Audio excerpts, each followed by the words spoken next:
मुंबईच्या पायधुनीमधील नराधमाला आज कोर्टात हजर करणार। एका गोदामातील वॉचमनकडून 7 वर्षीय चिमुकलीवर लैंगिक अत्याचार केल्याची घटना। आरोपीवर पॉक्सो अंतर्गत गुन्हा। महाराष्ट्राच्या राजकारणात मुख्यमंत्री फडणवीसांच्या नावे नवा विक्रम। तर सर्वाधिक काळ मुख्यमंत्री राहिलेल्या नेत्यांमध्ये फडणवीस आता 3ऱ्या क्रमांकावर। शरद पवारांनाही मागे टाकलं। उद्धव ठाकरेंची दुपारी 12:30 वाजता मातोश्रीवर पत्रकार परिषद। ठाकरे कोणत्या मुद्द्यावर बोलणार याकडे सर्वांचं लक्ष।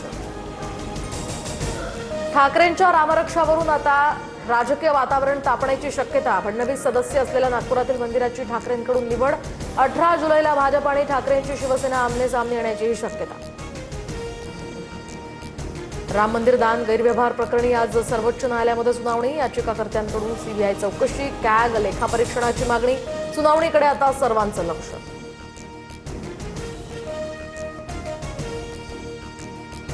मुंबईमध्ये घर द्या, उपमहापौरांचं पालिका आयुक्तांना पत्र। दहिसरहून येताना ट्रॅफिकचा त्रास होत असल्याचाही पत्रात उल्लेख। अतिरिक्त आयुक्तांच्या रिक्त बंगल्यासाठी संजय घाडी यांचे प्रयत्न।